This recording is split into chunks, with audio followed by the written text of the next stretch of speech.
야, 나 너무 얘들아, 우선은 문법을 쭉 정리할 건데 이쪽 3쪽이 여러분 목차거든요. 그게 이제 문법 전체 개념이라고 생각해주면 되고, 이제 여러분 선생님이 의문부터 안 나가고 단어부터 나갈 거야. 그래서 단어부터 쭉 하고 그 다음에 이제 마지막에 의문을 나갈게. 왜냐면 의문은 여러분 1학년 때도 좀 많이 좀 하고 해가지고, 그래서 여러분 선생님이 시간 좀 타이트하면 그러면 그때 의문을 나갈게요. 자, 단어가 몇 쪽에 있냐면 여러분 우리 32쪽을 한번 볼까요?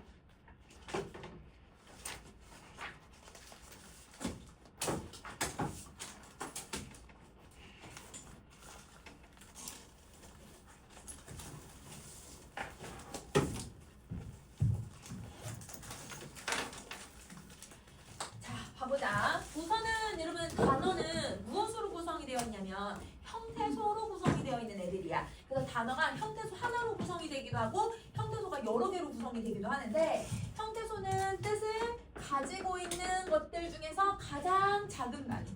그래서 뜻을 가진 가장 작은 단위. 아이씨.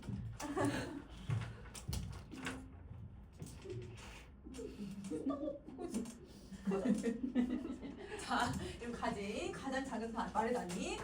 자, 얘는 나누면 나눌수록 여러분 이제 의미를 잃어버리면 안 돼요. 그래서 더 이상 나누면 여러분 의미를 뜻을 잃어버리는 가장 작은 말의 단위. 그러니까 쉽게 말하면 최대한 나눌 수 없는 그냥 그 의미를 갖고 있는 가장 작은 단위라고 생각해주면 돼. 자, 우리 만약에 얘들아 바다라고 하는 애가 있어. 그러면 바다는 뜻이 있어 없어? 없어요. 뜻이 있죠. 자, 여러분 넓은 물로 되어 있어서 뜻이 있죠. 이제 시작해. 근데 얘를 바하고 다로 나누면 뜻을 가져야 못 가져요?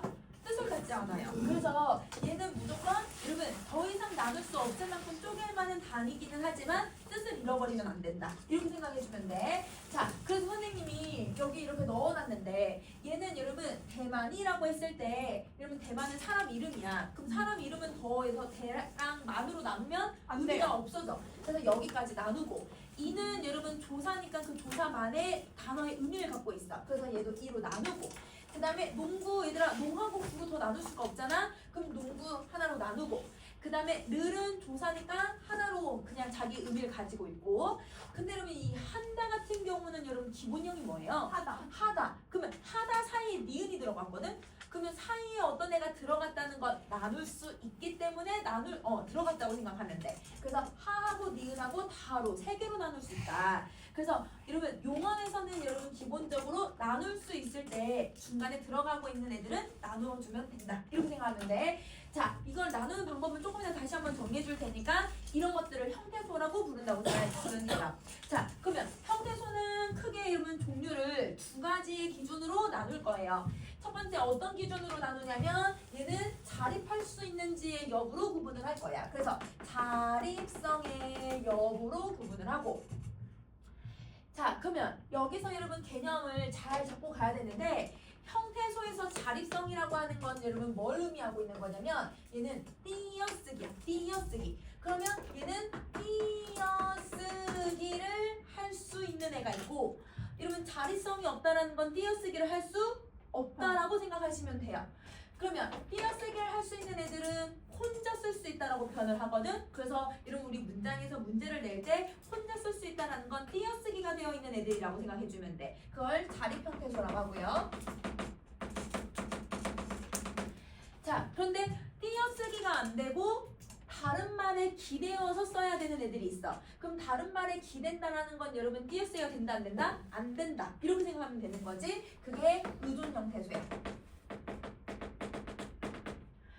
자, 그러면 자립 형태소라고 하는 애들은 여러분 이제 품사로 정리할 건데 아직 품사를 배우진 않았지만, 여러분 사람의 이름을 나타내주는 애들은 혼자 쓸 수 있죠. 그리고 사람의 이름을 대신 나타내주는 대명사도 혼자 쓸 수 있어요. 자, 그 다음에 숫자를 나타내주는 여러분 수사도 혼자 쓸 수 있어요. 자, 그 다음에 여러분 명사를 꾸며주는 애들도 혼자 쓸 수 있어요. 형사. 자, 그 다음에 이러면 용언을 꾸며주는 부사도 혼자 쓸 수 있어요. 그리고 내 감정을 표현하는 감탄사 혼자 쓸 수 있어요. 이렇게 6개. 그래서 자립 형태소들에 들어가는 얘네들은 기본적으로 이러면 얘가 혼자 쓸 수도 있고 띄어쓰기도 가능하고 다른 말을 얘들아 어떻게 해줄 수 있냐면 끌어줄 수 있는 애들이라고 생각해주면 돼. 자, 그러면 의존 형태소는 여러분 종류가 이제 4개가 들어가는데 여러분 우리 접어, 조, 용이야. 자, 그러면 여러분 접사. 단어를 형성할 때 이러면 뜻을 제한하는 접사. 자, 그 다음에 어간에 붙는 어미. 그 다음에 문장에 여러분 자격을 부여해주거나 문법적 기능을 나타내주는 조사. 그 다음에 용언의 어간. 그래서 동사형 용사의 어간 이렇게 4개가 혼자 쓸 수가 없어. 그래서 의존 형태소 같은 경우는 항상 여러분 기출문제에 무조건 무슨 표시를 해주냐면 앞에 여러분 무조건 누구가 와야 하면 여러분 이렇게 표시를 해줘. 뒤에도 누가 와야 된다라고 하면 이렇게 표시를 해주는 애들이야. 그래서 접사는 앞뒤로 예를 들면 접사가 뭐가 있냐면 여러분 우리 웃음을 생각을 해보자. 웃다라고 하는 단어에다가 음이라고 하는 여러분 접사를 붙일 거예요. 근데 여러분 음은 혼자 쓸 수 있어요 없어요? 음은 혼자 쓸 수 없거든요. 그러니까 앞에 말이 무조건 붙어야 되니까 이렇게 표시를 해줘. 얘가 의존해야 된다는 뜻이야. 근데 웃다는 웃 혼자 쓸 수 있어 얘들아. 나는 지금 웃 이렇게 못 쓰잖아. 그러면 여러분 얘는 뒤에 이렇게 표시를 해줘야 돼. 그래서 각각의 형태소를 표시를 할 때 누구가 의존을 해야 되는지 어느 방향에 의존해서 단어가 형성되고 있는지를 무조건 표시를 해줘요. 그래서 여러분 우리 수능에서는 여러분 의존 형태소를 찾는 건 그렇게 어렵진 않아요. 그래서 이렇게 나눌 수 있다라고 생각해주면 돼.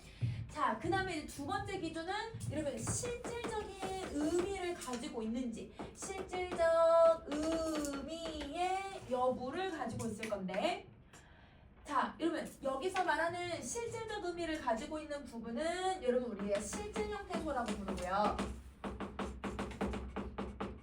자, 그 다음에 실질적 의미는 없지만 무슨 의미는 갖고 있냐면 문법적 의미는 갖고 있어요. 그래서 얘를 형식 형태소라고도 하고 혹은 문법 형태소라고도 불러요.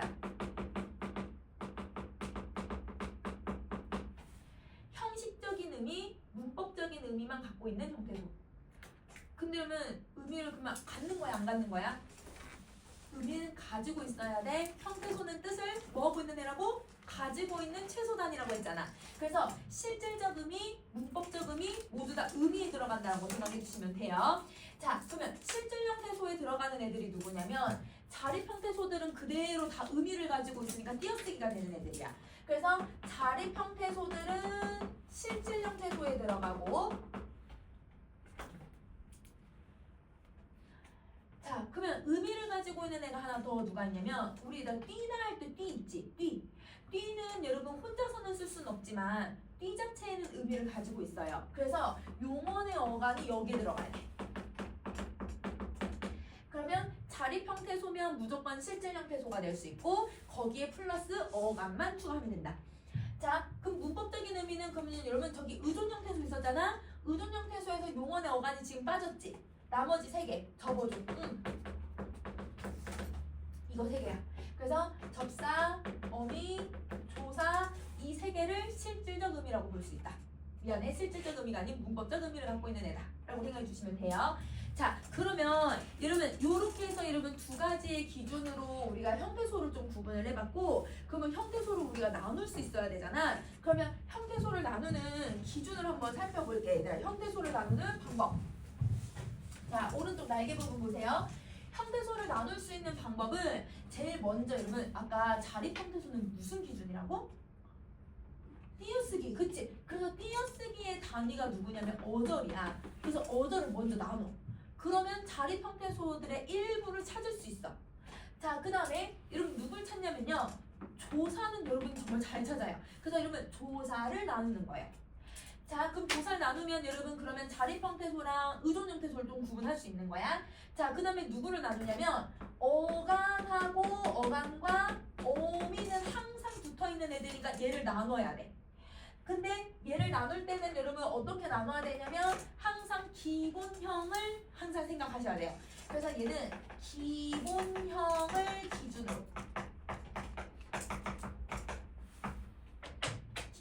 기준으로 나눠야 한다.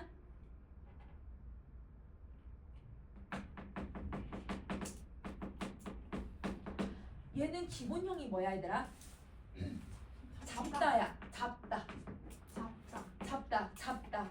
거기에 누가 들어갔냐면 시도 들어갔고 어시 들어갔거든. 나중에 추격하면서 다시 할 거야 얘들아. 얘네 둘이 두 개가 들어갔으니까 그러면 여러분 얘는 네 개로 나눌 수 있어야 돼. 그래서 기본형을 찾고 거기에 누가 들어갔는지를 생각을 하면서 찾아주는 거야. 자, 그 다음에 여러분 누굴 나누냐면 복합어들을 나눌 거예요. 자, 여러분 복합어는 조금 이따 나중에 다시 하겠지만 복합어가 누구냐면 여러분 파생어, 합성어를 얘기를 해요. 파생어, 합성어. 그래서 파생어는 여러분 어근이라고 하는 실질 형태소에 접사를 붙이니까 접사랑 뜻을 가지고 있는 애를 구분을 해야 되는 거고, 그 다음에 합성어는 여러분 어근에 어근이 결합되어 있으니까 그 단어들을 나눌 수 있을 때까지 계속 나눠줘야 되는 거야. 알겠지? 그래서 요거를 이제 기준으로 하면 돼요. 그러면 이거를 선생님이랑 아래 예시로 한번 정리를 한번 해보자. 자, 우선은 여러분 1번을 한번 봐주시면 1번 같은 경우는 여러분 선생님 제일 먼저 누구부터 하라고 했냐면 여러분 띄어쓰기 어절, 그치? 그러면 어절을 먼저 나누면 하나, 둘, 세 개로 먼저 나눌 수가 있는 거지. 자, 두 번째로 누굴 찾으라고 했냐면 조사를 찾는 거야. 그래서 여러분 주격조사 찾고 목적격조사 찾으면 되죠. 자, 그 다음에 여러분 누굴 찾냐면 맨 끝에 있는 여러분 우리 서술어 어간 어미 구분해볼 건데 여러분 기본형이 뭐예요? 걷다거든요. 그러면 걷다 사이에 누가 들어간 거야? 는 들어갔거든? 그러면 세 개로 나눠야지. 자, 그 다음에 여러분 단어에서 이제 끝났다라고 생각하면 안 되고 여러분 여기 두 개 더 나눌 수 있는 애가 있는지를 한번 살펴봐. 숲길, 그치? 여러분 숲길은 오솔길이라는 말도 쓸 수 있고 아니면 여러분 뭐이다 우리 단어 생각나? 그러니까 숲속이라고 하는 단어로도 만들 수 있고 다른 말로 대체가 가능하잖아. 다른 말이 대체가 가능하면 무조건 나눌 수 있는 거. 그리고 숲하고 길은 합성어이기 때문에 나눠줘야 되는 거야. 그러면 여러분이 똑같은 방법으로 지금은 여러분 네 가지 순서 그대로 맞춰서 2번, 3번 얼른 한번 해볼래 얘들아?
자, 우선은 어절을 나눌게. 여러분 어절을 나누면 네 개로 먼저 나눌 수 있고 그 다음에 이제 조사를 찾아보자. 여러분 조사가 누가 있어요? 이, 그치. 하나 더 있어. 로, 그치. 그 다음에 여러분 우리 어간어미를 나눠볼 건데 어간어미 하나 있는 것 같아.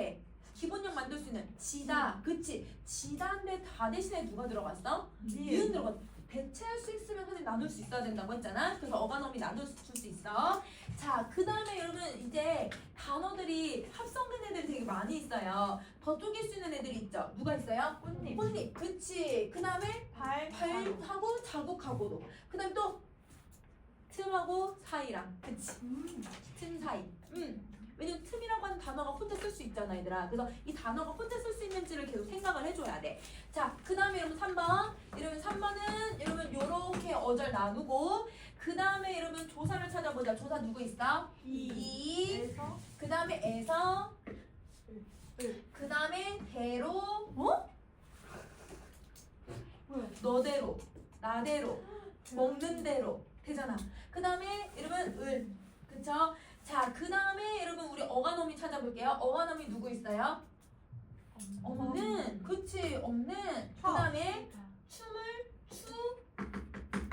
어지, 그치? 자, 그 다음에 이제 단어가 형성된 것만 찾아보면 여러분 슬픔은 여러분 슬프다라고 하는 단어에서 온 거야. 거기에서 명사가 되게 만든 거거든. 그러면 접사 미음이 들어간 거네. 그러면 슬프다에 다 대신에 미음 들어갔으니까 나눠줘야지. 똑같이 그럼 누구도 나눠줘야 돼? 춤도 나눠야지. 그치? 추다에 미음 나눠주셔야 돼요. 그래서 단어를 우리가 덧정일 수 있을 만큼 다 나눠준다고 생각하면 되는 거야. 자, 여러분 형태소가 가장 기본의 형태소. 자, 여러분 형태소를 단독으로 묻는 문제는 대부분 여러분 모의고사에서는 1, 2학년 때만 나왔지 3학년 때는 단독으로 물어보지는 않아. 근데 얘를 왜 알고 있어야 되냐면 단어를 형성할 때 요즘은 어간에 형태소가 4개가 있는 걸 찾으십시오. 아니면 여러분 어간에 뭐가 몇 개가 있는 거 이런 식으로 여러 개 복합적인 문제들을 낼 때 형태소를 활용을 하니까 그래서 얘를 기본적으로 나눌 수 있어야 해. 자, 그러면 우리 뒤쪽 가서 다음 페이지 가셔서 이형태라고 하는 개념을 한번 정리해 볼게요. 자, 여러분 이형태라고 하는 애는 뭐냐면 형태소는 하나인데 얘가 모습이 여러 개가 있는 것을 얘기하는 거야. 그래서 얘가 이러면 기능이나 문법적인 용도는 똑같은데 근데 모습이 달라지는 것들을 이형태라고 얘기하거든. 자, 그럼 빈칸 한번 채워볼게요. 어떤 형태소는 하나의 형태소로만 나타나요. 하늘, 아니면 바다, 땅, 얘네들은 모습이 절대 변하지 않아요. 그런데 어떤 형태소는 주어져 있는 환경에 따라서 둘 이상의 모습으로 나타나는 경우가 생겨요. 자, 근데 둘 이상을 나누는 기준이 누구냐면 환경이에요, 환경. 그래서 이 환경에 따라서 둘 이상으로 나타나는 형태소가 있는데 이때 달라진 한 형태소의 여러 가지의 모양을 이 형태라고 부른다. 다른 형태를 이 형태라고 한다. 자, 여러분 쉽게 생각하면 뭐라고 생각하시면 되냐면 기능이나 아니면 여러분 기능이나 뜻이 조사 맞춰야 되니까 그래서 여러분 기능이나 뜻이 동일한 하나의 형태소지만 환경에 따라서 모습이 달라지는 거. 모습을 달리하는 거. 자, 얘는 여러분 어떤 애가 있냐면 여러분 진짜 대표적으로 여러분 이름을 한번 생각해 보세요. 받침이 있는 친구들은 여러분 자음으로 그 이름이 끝난 친구들은 뒤에 이가 붙어요, 가가 붙어요?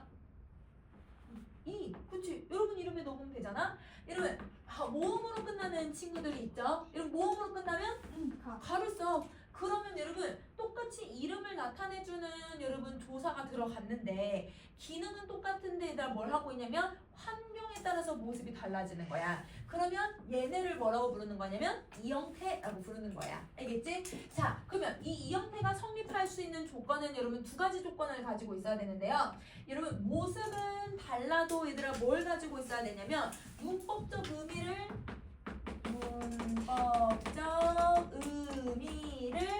포함해서 의미가 동일할 것. 그러니까 여러분 다른 단어면 안 되는 거야. 그러니까 똑같은 문법적 의미나 똑같은 의미를 가지고 있어야 해.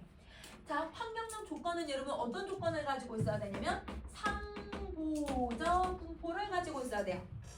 자, 여러분 상보적 분포라고 하는 용어가 무슨 뜻을 가지고 있는 거냐면 얘는 절대 동일한 환경이 아니다 라는 뜻이야.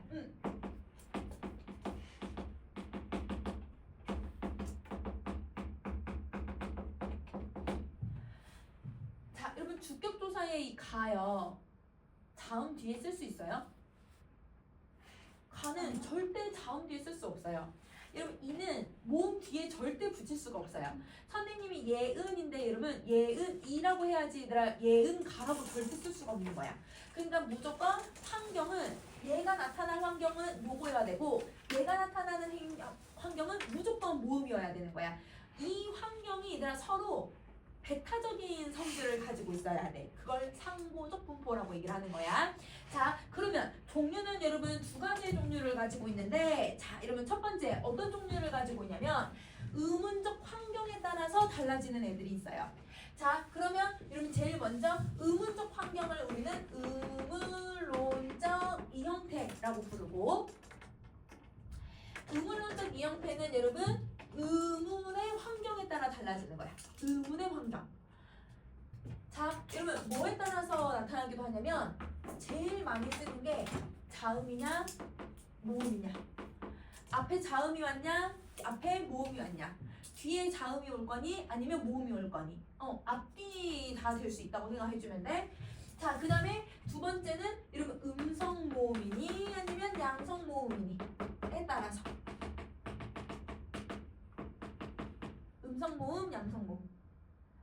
자 여러분 음성 모음의 대표적인 거 우리 어차피 문법 다시 처음부터 생각한다 해가지고 다시 배울 거니까 여러분 음성 모음의 대표적인 애가 누가 있냐면 우예요. 이런 애들. 그 다음에 양성 모음 같은 경우는 여러분 중세까지 합쳐서 아래야 이러면 오 같은 애들이 있어요. 그러면 이런 성질에 따라서 다르게 쓸 수 있다는 거죠. 의문적 환경. 자, 그 다음에 이제 두 번째는 여러분 어떤 경우도 있냐면 여러분 우리 형태적인 환경, 즉 형태소의 종류에 따라서 달라지는 거야.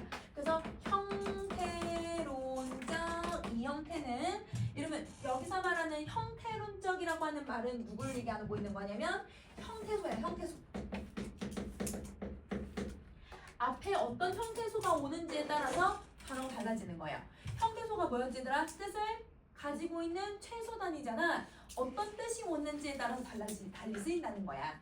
자, 여러분 앞에 여러분 선생님이 예시로 명령형 어미를 써놨는데요. 명령형 어미가 얘들아 오다가 오면 아라라고 해서 아라해서 와라라고 쓸 수도 있지만 근데 여러분 우리 어떤 애로 쓰냐면 오너라 쓰거든? 오너라? 근데 여러분 이 너라라고 하는 애는 되게 제약적이어서 앞에 이런 특정 여가만 올 때만 쓸 수 있어. 이러면 만약에 살다에다가 너라 붙일 수 있어? 얘들아? 살너라? 안 되지. 얘들아 가너라? 안 되죠. 오다가 왔을 때만 쓸 수 있는 애야. 자, 그 다음에 여러분 가다도 거라라고 하는 애를 쓰는데 얘도 여러분 가다는 되는데요. 여러분 죽거라는 말 쓰지 않아 얘들아. 죽어라라는 말을 쓰지. 이러면 살거라라고 요즘엔 살거라라고 말을 쓰지만 여러분 살거라 틀린 말이야 얘들아. 살아라라고 해야 맞는 말이야. 그래서 여러분 얘랑만 결합을 하는 거야. 자, 그 다음에 하다가 오면 열어로 써. 얘만 이렇게 써. 그래서 우리가 공부를 하여라라고 얘기를 해. 근데 여러분 우리 가여라라고 하거나 오여라 이렇게 안 하잖아요. 딱 앞에 어떤 형태소가 오는지에 따라서 다르게 쓰는 경우를 말해요. 자, 그 다음에 또 하나 더가 뭐가 있냐면 앞에 유정명사가 오냐 무정명사가 오는지에 따라 달라요. 여러분 유정명사 혹시 뭔지 알 수 있을까? 유정명사? 살아있는 명사. 그치? 살아있는 생물을 나타내주는 명사야. 그래서 여러분 얘는 살아있는 대상을 표현을 하는 거고 무정명사는 여러분 살아있지 않는 애들을 얘기를 해.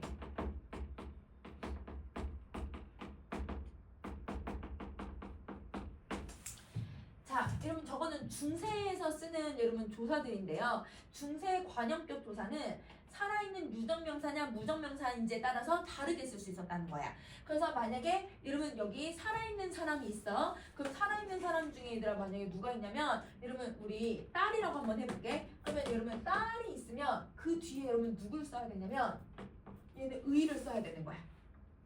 이게 유정명사니까. 근데 여러분 여기에 바위, 돌이라고 해볼게요. 여러분 돌이 오잖아요. 그럼 얘는 시옷을 써야 돼요.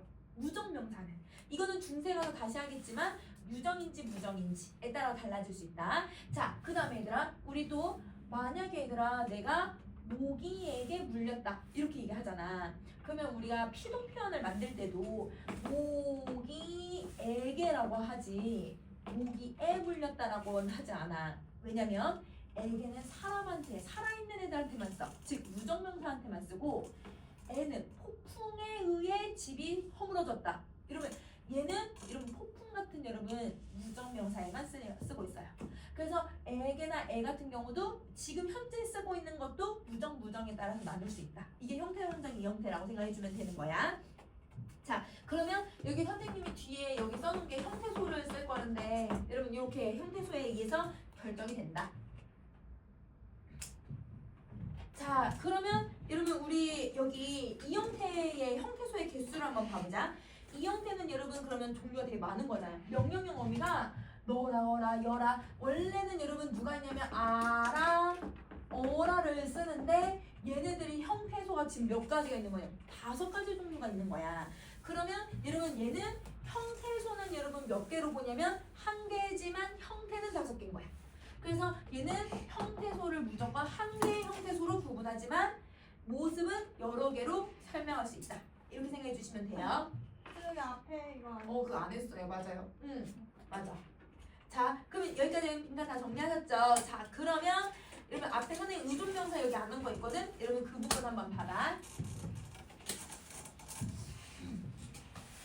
자, 여러분 의존명사라고 하는 명사가 있어. 그러면 여러분 의존명사는 대표적인 애들이 예시가 뭐가 있냐면 것, 나는 할 수 있다 할 때 수, 먹을 뜻이 있다 할 때 봐, 뭐 이런 애들이 있거든요.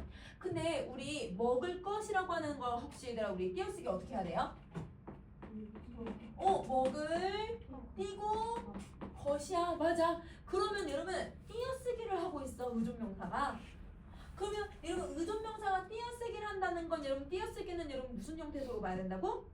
자리. 그치. 그래서 얘는 의존이라는 말에 여러분이 낚이시면 안 되고 명사의 종류이기도 하고 그 다음에 얘는 여러분 혼자서 띄어쓰기를 지금 하고 있잖아요. 그러니까 얘는 자립 형태소에 해당해요. 근데 우리 아까 자립 형태소는 그대로 여러분 무슨 형태소에 들어가야 된다고 했어? 실질 형태소가 된다고 했거든. 그래서 의존 형태소는 자립 형태소이자 실질 형태소로 구분해 주셔야 돼요. 의존에 흔들리시면 안 돼요. 자, 그러면 여기서 말하는 의존 명사의 의존성은 단어로서의 의존성이지 의미의 기본 단위인 형태소로서의 의존성을 얘기하는 건 아니에요. 그래서 따라서 의존명사는 자립 형태소로 보고 있다는 거야. 그럼 자, 우리가 지금 뭘 구분을 해야 되냐면 단어로서의 의존성과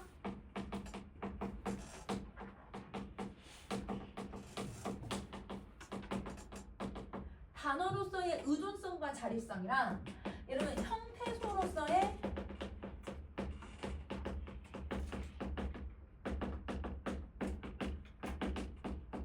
이거가 달라 얘들아. 형태소로서의 의존성 자립성과 단어로서의 의존성 자립성은 개념이 달라요.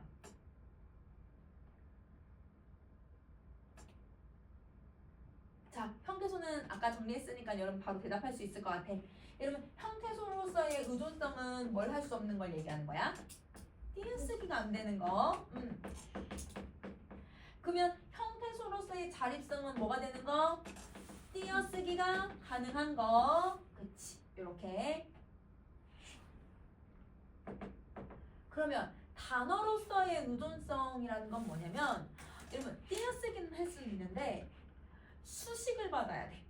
여러분 이 것은요 띄어쓰기는 되지만 혼자 단독으로 쓸 수는 없어요. 왜냐면 의미가 제약이 생기니까.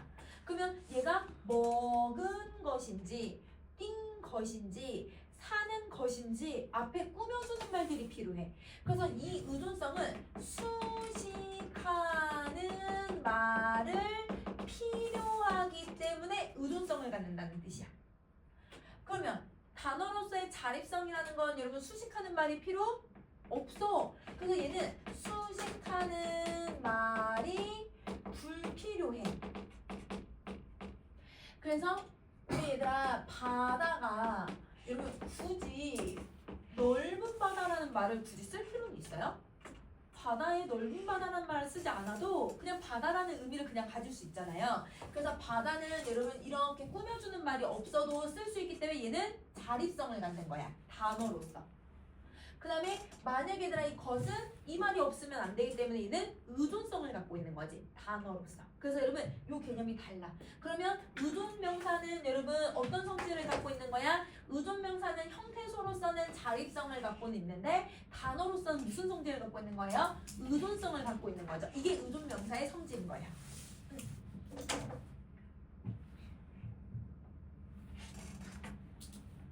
오케이. 자, 그러면 여기까지 정리했으면 우리 단어로 한번 갈게, 얘들아. 자, 다음 페이지 34쪽.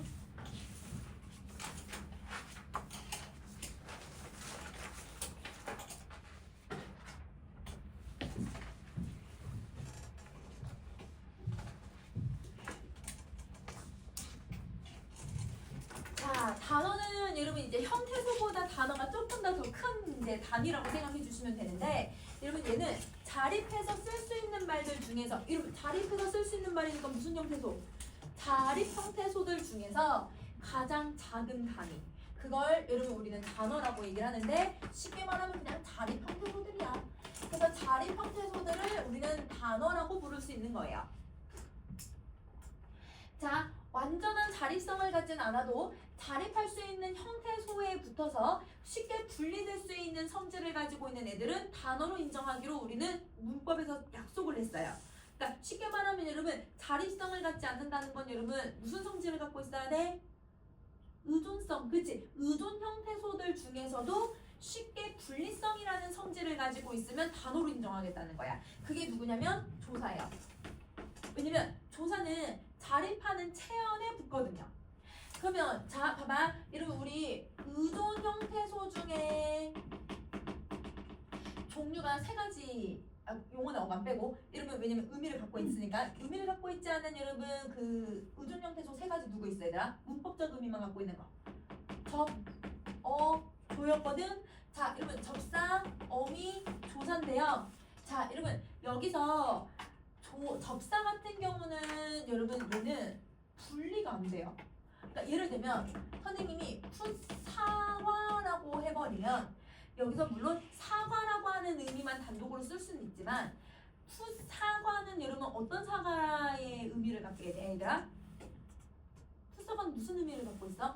아직 안 익은, 덜 익은 사과의 뜻이잖아요. 근데 풋을 빼버리면 사과 전체를 지칭하는 말이 돼버리기 때문에 여러분 풋을 제외해버리면 의미가 달라져요. 그래서 얘네들은 분리가 되게 어렵다고 성질을 얘기해요. 그래서 얘는 의미가 많이 제약이 생기니까 분리성이 없어요. 안 돼. 분리가 잘 안 돼. 여러분 형태소 분석은 할 수는 있지만 여러분 분리성이라는 성질을 가질 수는 없어. 근데 어미도 한번 봐봐. 어미는 여러분 띠다 할 때 얘들아 누구가 어미가 돼야지 변할 수 있는 부분. 어미, 다. 그치, 다지? 그러면 여러분 이 다라고 하는 애들은 띠다, 띠고, 띠면, 띠지 이런 애들이거든? 그러면 얘네들은 다를 빼봐봐. 띠 혼자 쓸 수 있어 얘들아? 없어. 왜냐면 띠 자체가 의존 형태소니까. 그러면 얘가 분리가 돼 안 돼? 분리가 안 돼. 자 여러분 조사를 한번 보세요. 만약에 여러분 우리 꽃이라고 하는 자립 형태소에, 왜냐면 꽃은 단독으로 쓸 수 있으니까 거기에다가 여러분 선생님이 주격조사 이를 붙일 거야. 근데 여러분 꽃에다가 이를 떼도 꽃은 여러분 의미가 변해 안 변해? 그대로 남아있잖아. 혼자 단독으로 쓸 수 있지. 그러면 이 조사는 뭐 해도 된다고 보냐면 분리할 수 있다고 보는 거야. 왜? 자립하는 말이 혼자 쓸 수 있으니까. 그래서 쉽게 말하면 여러분 지금 의존 형태소들 중에서 분리성을 가지고 있는 애들은 누구밖에 없다? 조사밖에 없어. 그래서 조사만 단어로 인정을 하는 거야. 알겠지? 분리성이라는 성질 때문에. 자, 조사는 자립성을 갖고 있진 않지만 단어로 인정한다. 그러면 우리가 단어로 인정될 수 있는 애들은 두 가지 성질만 가지고 있으면 되는 거네요. 자립성의 성질과 분리성의 성질을 갖고 있으면 되는 거예요. 그래서 자립성의 성질을 가지고 있든 분리성의 성질을 가지고 있든 이 성질들을 가지고서 단어가 형성이 된다고 생각하면 돼. 자, 그러면 나중에 배우겠지만 품사를 이제 배울 건데요. 우리가 이 품사가 바로 단어의 개념이라고 생각하시면 돼요. 자, 그러면 단어의 종류를 한번 구분을 해볼게. 단어는 총 3가지로 구분을 할 수가 있어요. 자, 단어는 아까 선생님이 얘들아 누구보다 조금 더 큰 개념이라고 했어 얘들아?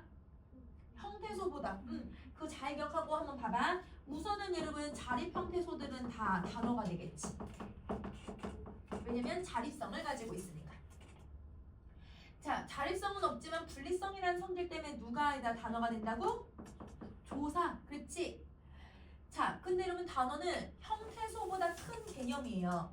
그래서 형태소보다 단어가 더 큰 개념이고 단어가 형태소를 포함하고 있기 때문에 그러면 형태소의 개념이 뭐였지 얘들아? 의미를 가지고 있는 애라고 했잖아. 그럼 단어도 무조건 뭘 갖고 있어야 돼? 의미를 갖고 있어야 돼. 그러면 의미를 가지고 있는 애들 중에 얘들아 자립성도 가질 수 없고 분리성도 가지지 못하지만 실질적 의미를 갖고 있는 애가 딱 하나 있거든요. 어간. 맞아. 그래서 어간을 여기다 넣어줘야 돼. 근데 어간은 단독으로 넣으면 자립할 수가 없잖아. 그러니까 누구를 합쳐서 어미를 합쳐서 어간어미 하나가 단어 하나라고 생각하시면 돼요. 자, 그러면 이러면 어간어미 예를 들면 아까 띠다라고 하는 단어 들어갔지 얘들아? 띠다라고 하는 어간과 어미가 결합해서 하나의 단어. 그 다음에 여기에 선생님이 또 띄었다라고 해서 이런 과거 시제에 선엄한 어미를 넣을 거야. 어미가 2개가 들어갔거든. 이건 그냥 단어 하나. 자,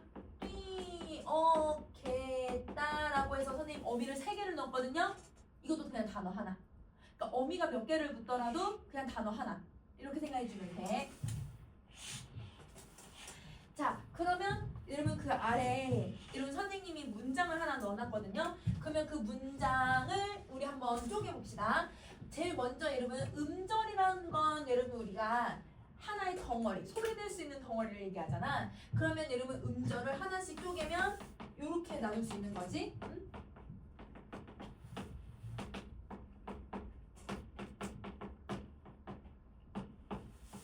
이렇게. 자, 여러분 형태소를 한번 나눠볼게. 형태소 어떻게 나눈다고? 어절부터 그 다음에 여러분 어절 나누고 나면 여러분 누구 나누기로 했어요? 조사 나눠야죠. 그쵸? 자, 그 다음에 여러분 우리가 더 나눌 수 있는 거 한번 봐야 되는데 여러분 어간어미 더 나눌 수 있을 것 같아요. 어간어미가 기본형이 뭐예요? 있다. 그럼 있다 사이에 어시 들어갔으니까 3개로 나눠야죠. 그러면 여러분 요게 형태소야. 그러면 원우는 하나의 형태소, 가가 하나의 형태소, 새가 하나, 옷 하나, 을 하나, 다가 다 하나의 형태소.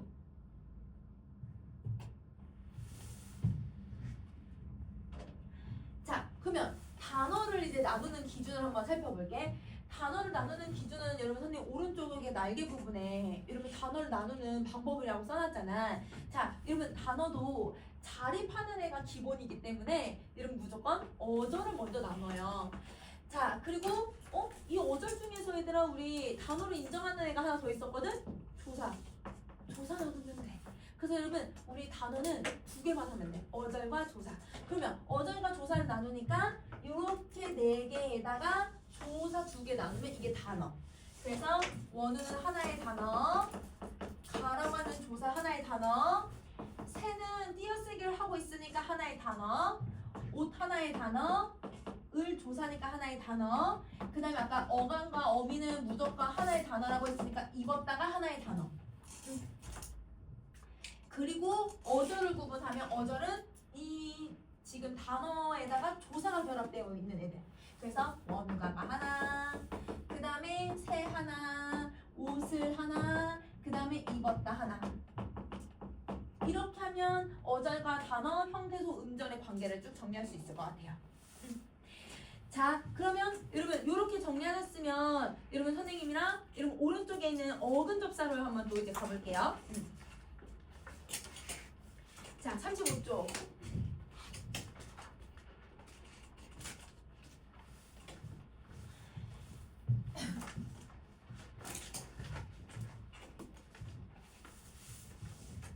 자, 어근과 접사는 뭐 할 때 쓰는 애들이냐면 얘는 단어를 만들어낼 때 쓰는 애들이야. 그럼 아까 같은 애들은 여러분 단어를 최소의 단어들만 좀 정리를 했었다면 단어는 단어끼리 막 결합을 해. 그래서 여러분 그 단어가 어떻게 결합하고 있는지를 찾을 때 어근과 접사의 개념으로 설명을 해요. 자, 어근이라고 하는 애는 단어의 구성 요소들 중에서 실질적인 의미를 나타내는 가장 중심 부분이에요. 그래서 얘들아 근자가 뿌리 근자거든요. 나무에 뿌리가 없으면 나무는 잘할 수가 없어요. 그래서 여러분 중심 부분이기 때문에 뿌리라고 생각하면 돼. 그래서 어근할 때 이 근자가 뿌리야, 뿌리. 가장 중심적인 부분. 자, 그래서 하늘, 구름, 먹다, 집, 먼저 이런 단어들이 무조건 어근이 되는 거죠. 자, 그러면 여러분 여기서 실질적인 의미를 갖고 있다고 했잖아. 근데 우리 형태소들 중에서 실질적 의미를 갖고 있는 애가 누구였어? 실질 형태소, 명사랑 우리 감탄사랑 여러분 다 합쳐놓은 애들 있잖아. 그래서 쉽게 말하면 여러분 이 어근은 실질 형태소의 다른 이름이라고 생각하면 돼. 그래서 실질 형태소들을 어근이라고 부르는 거예요. 그러면 우리가 단어를 형성할 때 뭘 활용하는 거다? 실질 형태소를 활용해서 단어를 만드는 거야. 그걸 어근이라고 생각하면 돼. 자, 그러면 여러분 지금 선생님이 밤나무라고 하는 단어를 넣어놨는데 밤나무는 여러분 저쪽일 수 있죠? 밤이랑 나무랑. 그러면 이 밤이 얘들아 실질 형태소야. 나무도 의미가 있잖아? 실질 형태소야. 그러면 두 개의 실질 형태소가 만나서 단어를 형성한 거예요. 그래서 즉 어근과 어근이 만나서 단어를 형성하는 경우도 있고요. 자, 그 다음에 덧신 같은 경우는 여러분 선생님이 지금 덧에다가 이렇게 표시해놨지. 요거는 여러분 무슨 형태소라는 뜻이었어? 의존. 그치? 그러면 얘는 의존 형태소 중에 단어를 제약해주고 있는 애니까 얘는 접사라고 생각을 해주면 돼. 그러면 신은 여러분 의미가 있어요, 없어요? 신은 의미가 있죠. 신발이라는 의미가 있으니까 얘는 어근이 되는 거예요. 그래서 접사랑 어근이 만나서도 단어를 형성할 수 있어요. 자, 그러면 우리가 이제 구분을 해야 되는 건 누구냐면 어근과 어간이라고 하는 개념을 좀 구분을 해야 될 것 같아요. 그러니까 이거를 여러분 잘 구분을 못해서 여러분 수능에서도 어근, 어간을 잘 구분하고 있는지에 대한 문제를 많이 출제를 해주거든. 그래서 요거를 한번 정리를 한번 해보자. 어근, 어간.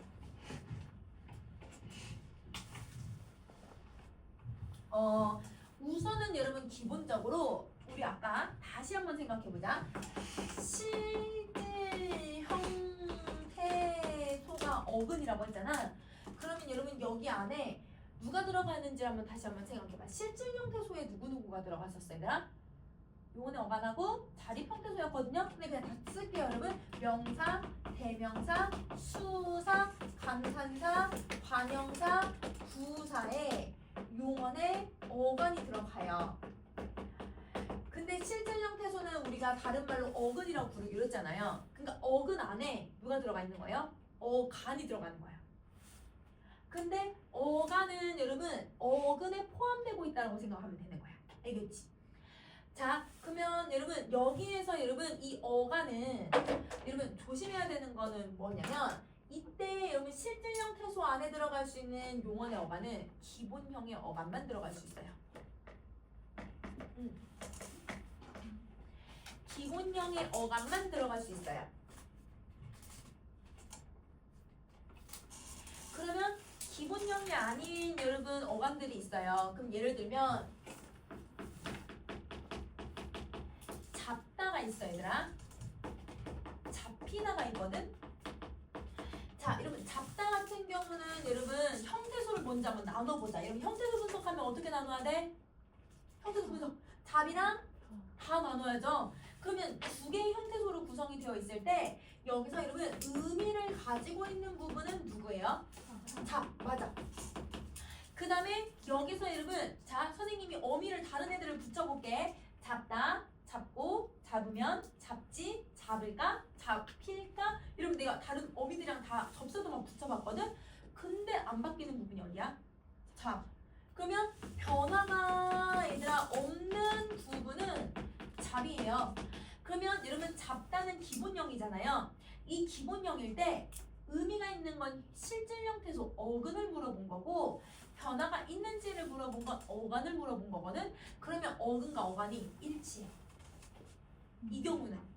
그래서 여러분 요게 선생님이 지금 어근을 물어본 거고 얘는 어간을 물어본 건데 이때는 어근과 어간이 일치할 수 있다는 거야. 기본형일 때에는. 근데 얘는 기본형이 아니거든요. 왜냐면 기본형에다가 단어가 파생이 된 거예요. 그러면 얘는 기본형에서 단어가 여러분 형성이 된 부분인데 파생됐다고 해도 되고 형성됐다고 들어갈 수 있는 부분인데 자 여러분 얘를 형태소로 한번 더 쪼개보자. 형태소를 나누면 형태소 어떻게 나눠야 돼?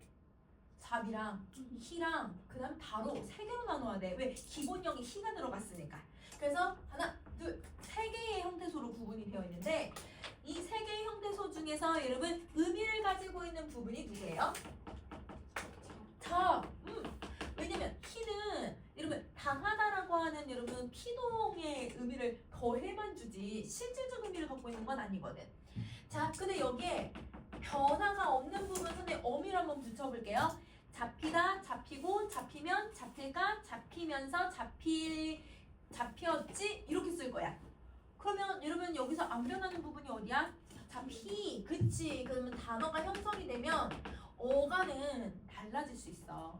그러면 이 경우는 여러분 실질 형태소에 못 들어간단 말이에요. 그래서 이렇게 기본형인 용언의 어감만 실질 형태소에 들어간다라고 생각하고 그 다음에 단어가 형성된 것들은 여러분 어감과 어근이 다를 수 있다. 이거를 잘 구분을 해줘야 돼. 자, 그러면 어근과 어간은 그냥 쓰임새가 다른 애들이야. 사용하는 방식이 다른 애들이거든요. 물론 어근에 여러분 어간 들어갈 수 있지만 누구의 어근만 들어갈 수 있다고? 기본형의 어간만 들어갈 수 있다고 했어. 자, 얘는 단어를 뭐 할 때 쓰는 애냐면 형성할 때 써요.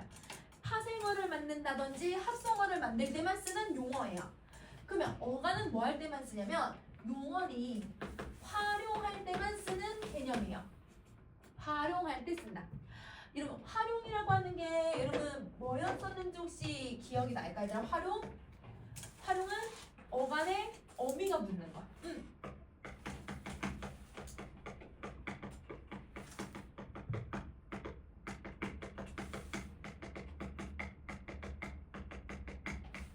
어간에 어미가 결합하는 양상. 그래서 아까 선생님이 얘들아 잡다, 잡고, 잡으면, 잡힐까, 잡힐까 안 되지. 잡을까, 얘들아 이런 식으로 계속 어미를 계속 붙였잖아요. 그게 활용. 그래서 활용할 때 어간 어미라는 개념을 쓰는 거야. 자, 그러면 어근은요 단어가 형성될 때 접사를 제외한 부분을 어근이라고 부르는 거고요. 그 다음에 어간은 어미를 제외한 부분을 어간이라고 해요. 기본형에서는 다를 제외한 부분만 얘기를 해요. 기본형이 아닐 때도 마찬가지 다만 빼면 돼요. 잡히다에 다만 빼면 되는 거예요. 자, 모든 실질 형태소에 적용 가능한 건 어근의 개념이에요. 그런데 어간은 동사, 형용사, 서술격 조사에만 써요. 즉 서술어를 만들어주는 애들한테만 쓸 수 있는 말. 자, 그러면 어근을 찾는 방법은 여러분 뭐만 하면 되냐면 형태소 분석을 하고서 실질 형태소만 찾으시면 돼요.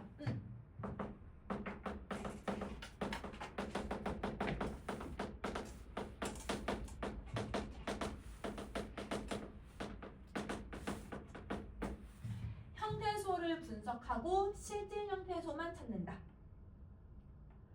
자, 그래서 이게 실질 형태소인지 아닌지 잘 긴가민가 하면 걔네들이 다른 문장이나 아니면 다른 조사를 붙일 수 있는지도 한번 생각을 해봐.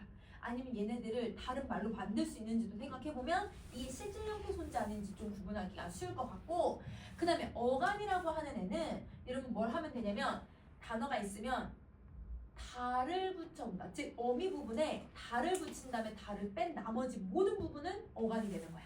그래서 얘는 정말 쉽게 얘들아 달을 제외한 부분이야. 달을 제외하면 무조건 찾을 수 있다. 자, 여러분 옆에 우리 날개 있는 부분 한번 봐봐 얘들아. 자, 여러분 선생님이 띠다라고 하는 기본형을 넣어놨어. 자, 여러분 띠다는 형태소로 항상 분석해버려 얘들아. 형태소를 분석해서 띠하고 달을 나누겠지? 그러면 여러분 여기서 의미를 가지고 있는 부분은 여러분 누구밖에 없어? 띠, 그치? 근데 여기서 띠다, 띠고, 띠면, 띠지 이러면 안 바뀌는 부분이 어디예요? 띠, 그리고 띠다에 다만 빼면 된다고 했잖아. 그래서 띠가 어간이 되는 거야. 이 경우는 기본형이니까 어근과 어간이 일치하지. 자, 근데 여러분 띠놀다는 기본형이 아니에요. 단어가 뭔가 여러 개가 들어갔단 말이에요. 우선은 형태소를 나눠볼게요. 형태소 나누면 띠랑 놀 다 이렇게 나눌 수 있을 것 같아요. 왜냐면 띠다도 의미가 있고 놀다도 의미가 있거든. 그러면 이 세 개의 형태소 중에 의미를 가지고 있는 부분을 찾아보자. 뛰, 그치? 왜냐면 아까 뛰 저기서 했으니까. 또 놀다, 그치? 그러면 얘는 두 개의 어근으로 된 단어야. 두 개의 어근으로. 자, 이러면 어간은 달을 제외한 부분이라고 했잖아요. 달을 제외하고 있으니까 띠놀이어야 돼. 그치? 이 하나야. 얘는 쉼표하면 안 돼. 띠놀이 하나. 띠놀다, 띠놀고, 띠노는 이런 식으로. 자, 그 다음에 여러분 잡히다 아까 했으니까 여러분 요 잡히다를 한번 정리 다시 해볼게. 여러분 세 개로 나누겠죠? 이 세 개의 형태소 중에서 의미를 가지고 있는 부분은 잡밖에 없다. 자, 여기에 여러분 담을 제외한 부분이 어간이라고 했잖아요. 그러면 잡기. 그래서 요렇게 얘네들을 구분할 수 있다고 생각하면 돼. 자, 그러면 여러분 요렇게 정리하면 여러분 선생님이 접사까지 하고 옆에 날개도 한번 해볼게. 이거는 잠깐 쉬는 시간 하고 더 이어서 해보자.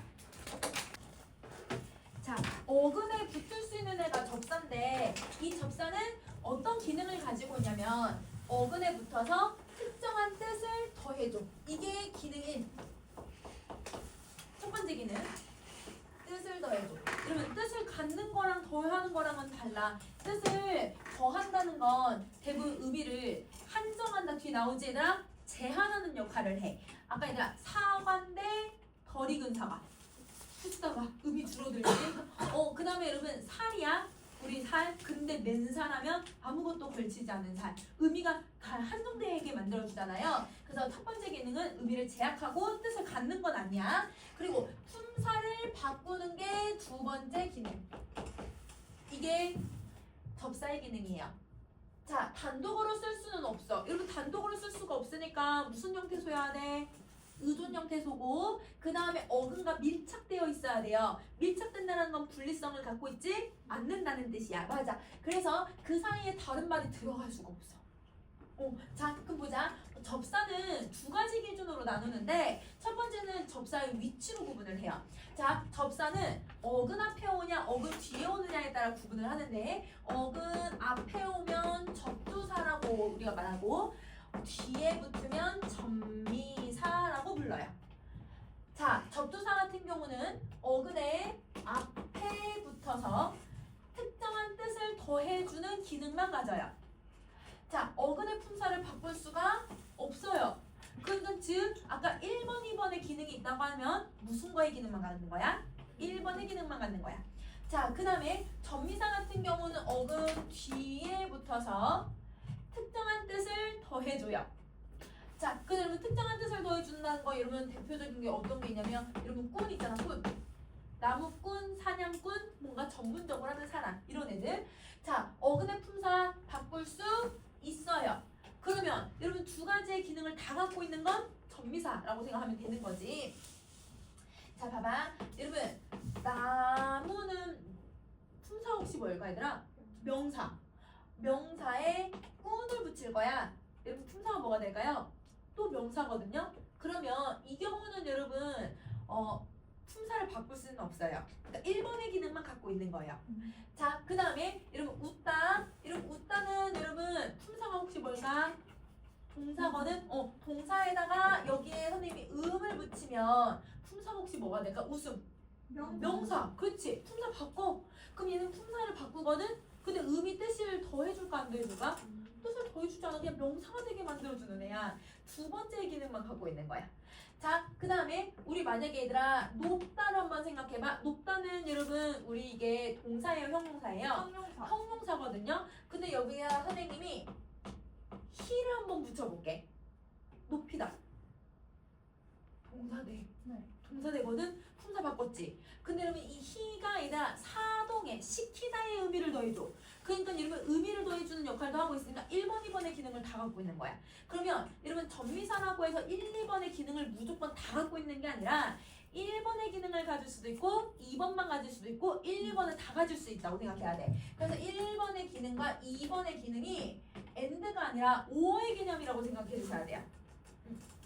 그래서 여러분 수능에서도 물어보죠. 이게 얘들아 이 접사가 붙었을 때 의미가 더해지는지 아니면 품사가 바뀌는지 둘 다 가능한지 이걸 물어본다고 생각하면 돼. 자, 그러면 접사의 기능을 가지고 두 가지로 나눠볼게요. 접사의 기능은 여러분 한정적 접사라고 하는 애가 있어요. 자, 이 한정적 접사가 어근에 붙어서 뜻을 제한하는 역할만 해줘요. 그러니까 쉽게 말하면 뜻을 더해주기만 하죠. 근데 여러분 뜻을 더해주면 접사는 어느 위치에 올 수 있어요? 어근에 앞뒤에 다 올 수 있었거든. 그래서 얘는 어근 앞에도 올 수 있고 어근 뒤에도 올 수 있다. 한정도 접사는. 자, 그 다음에 두 번째, 여러분 지배적 접사라고 하는 애가 있는데, 자, 이 지배적 접사는 어근에 붙어서 품사를 바꿔줘요. 아까 2번의 기능이었죠. 자, 여러분 품사를 바꾸는 애는 아까 어디에만 붙을 수 있었어요? 어근 뒤에만. 그치? 그래서 어근 뒤에만 지배적 접사가 오고, 그 다음에 어근 앞에 뒤에 다 올 수 있는 건 한정적 접사다. 이렇게 생각하면 돼.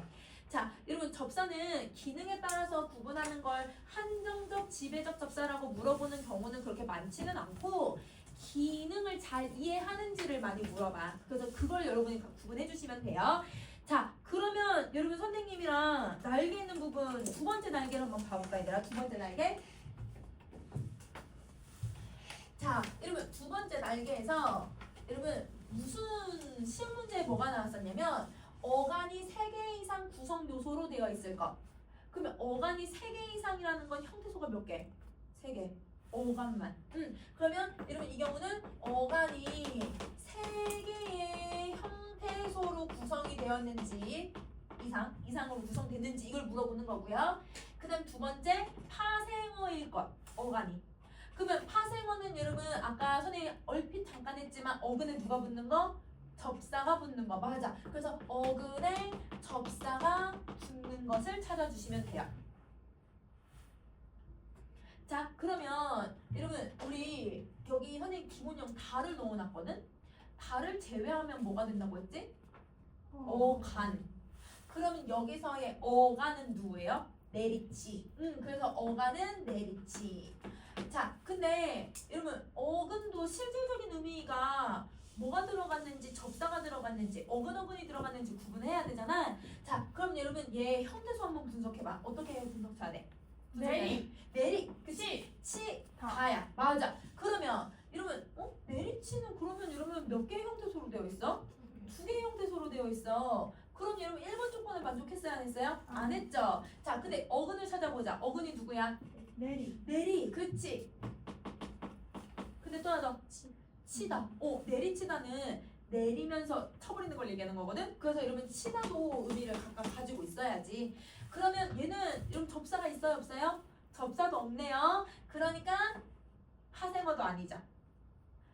자, 여러분 떠넘기면을 한번 볼 건데 여러분 이거를 여러분 항상 기본형으로 바꿔보자. 여러분 기본형으로 바꾸면 다를 넣어주면 되잖아. 떠넘기다, 그치? 그러면 떠넘기다에서 여러분 다를 뺀 부분은 어간. 그래서 떠넘기가 어간이거든. 그러면 이 떠넘기에 얘들아 우리 뭘 해야 되지? 형태소 분석해봐야지. 여러분 형태소 한번 분석을 해보자. 형태소 어떻게 분석하면 될까? 떠다라는 말이 있어. 떠다. 넘기. 이거야. 넘기. 그럼 얘는 뜨다에다가 어가 붙어서 넘다에다가 기가 붙었다고 생각을 해야 돼. 그러면 여러분 지금 얘는 어간에 지금 형태소가 몇 개가 들어간 거예요? 4개나 들어갔잖아요. 그러면 여러분 1번 조건 만족했어요? 안 했어요? 만족했죠? 자, 그럼 이 넘기에서 여러분 의미를 가지고 있는 부분 한번 찾아봐. 넘다. 그치? 넘다랑 또 뜨다. 뜨다랑 넘다야. 그래서 여러분 뜨에다가 넘다야. 그러면 여러분 뜨다랑 넘다라고 하는 어근이 만난 거거든? 합성어네. 뜨다랑 넘다가 맞는, 이건 접사가 맞는데 이 접사는 넘기다라고 하는 단어를 만들어 준 거고, 사실은 여러분 뜨다랑 넘기다라고 하는 단어가 이렇게 만난 거잖아요. 그러니까 단어가 만난 거예요. 어근 만난 거거든요. 그래서 얘는 합성. 이렇게. 아니지. 이건 좀 아니지. 이렇게 돼야지. 만든 거지? 그래서 X야. 자, 여러분 넘기다는 왜 안 되는지는 선생님 다음 뒤에 가서 직접 구성 요소 가서 다시 한번 설명을 해줄게. 그래서 이런 식으로 수능에서는 여러분 형태소도 잘 분석하는지 그걸 갖고 파생어인지 합성어인지 구분할 수 있는지를 물어보니까 여러분은 요거를 좀 정리해주면 될 것 같아. 자, 그러면 여러분 만약에 여러분 선생님이 이렇게 정리를 하면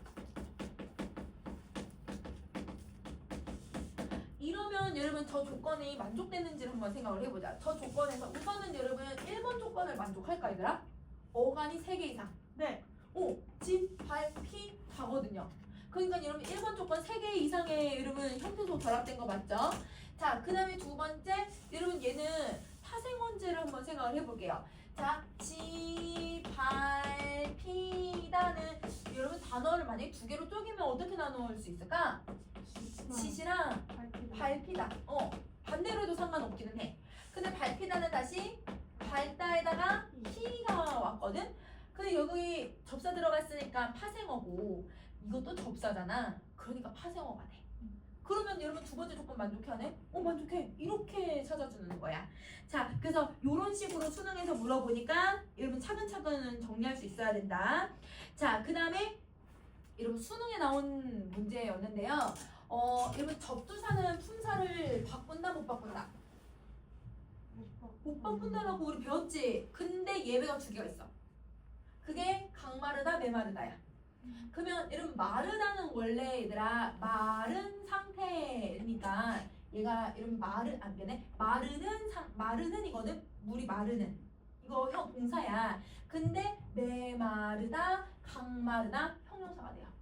그 얘네만 있어. 그래서 요거를 여러분 수능에서 문제를 낸 적이 있어가지고 그냥 이런 예외들은 그냥 기억을 해버리는 게 나을 것 같아. 그래서 그게 아니면 여러분이 뭐 하면 돼? 동사인지 형용사인지 구분만 하면 되는 거지. 구분법은 나중에 품사 가서 할 거니까 그렇게 정리해주면 되는 거야. 자, 그 다음에 접사의 특성을 한번 볼 건데 접사는 여러분 단어의 자격을 가져요, 못 가져요? 단어가 되려면 여러분 자리성을 갖던지 분리성을 갖고 있었는데 이게 분리성이 있어 없어? 없으니까 단어가 될 수가 없지.